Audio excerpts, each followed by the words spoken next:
example of main set up. And then when I create another function, first of all, it follows main. It's not inside main.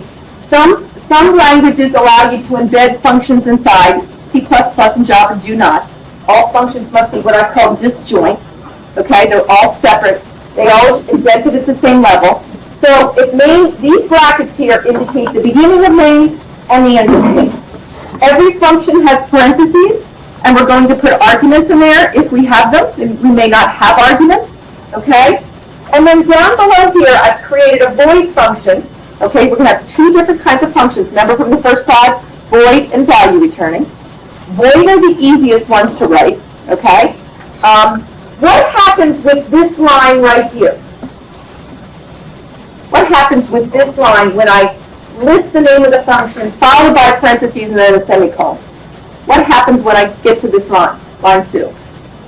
Nadia? Line 5. It jumps, calls, or invokes, jumps to line 5, or whatever this line number is, and goes to this function, executes all the lines in it. We say this is called invoking or calling the function, and then it returns to the line following the call.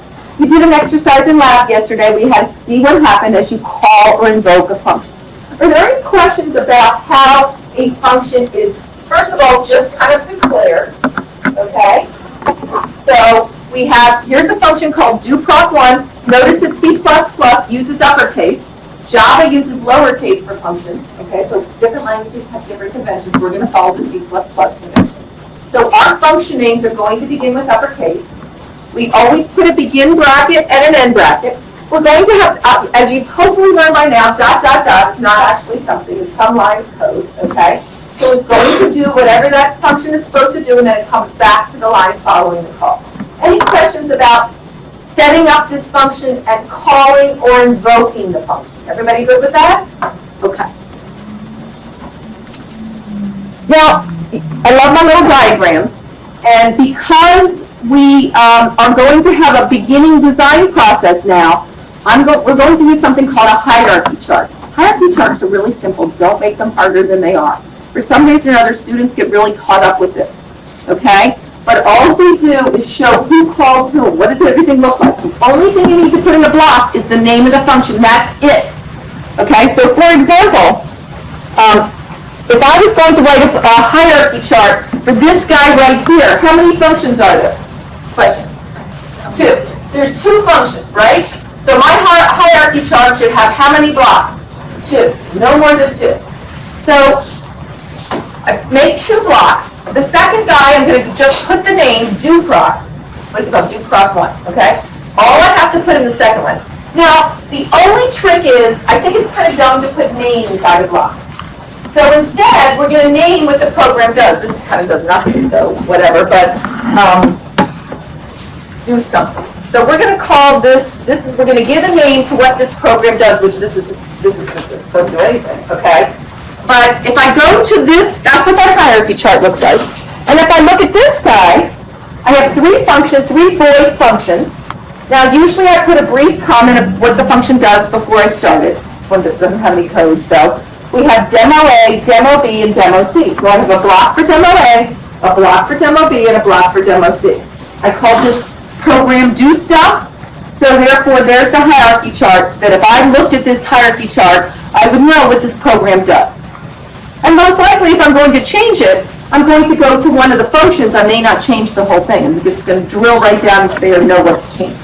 Any questions so far about calling, setting up a function, and how to do a hierarchy chart? Okay? All right, so we're going to change our, remember how we did an IPO with finding the problem? When we start to do our solution now, we're going to first write a hierarchy chart, okay?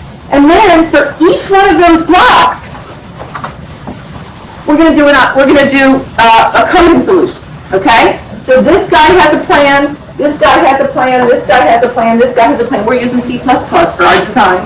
So there should be code for all 4. Followed by the hierarchy chart, you then write code for each one of those individual functions, okay? Now, there's another advantage which I forgot to talk about. Another advantage of breaking stuff up into modules is let's say when you get a job and a company is assigned a problem, how do you think that happens? Do you think one person works on the problem? Let's say that you get your company gets a job to write software for the space shuttle. What happens? What happens with the company? Does one person do it? Multiple people. Multiple people do it. So they can't all work on the same function. So instead, they're all given different jobs, and each person writes a different function or multiple functions. And then they're all integrated together. So the other advantage of modules or functions is they allow multiple people to work in the same program. Does that make sense? Okay, so we can say you're doing the menu portion, you're doing the data analysis. So you'll obviously have each of you will be working on your own function. Okay, so just forgot to say that.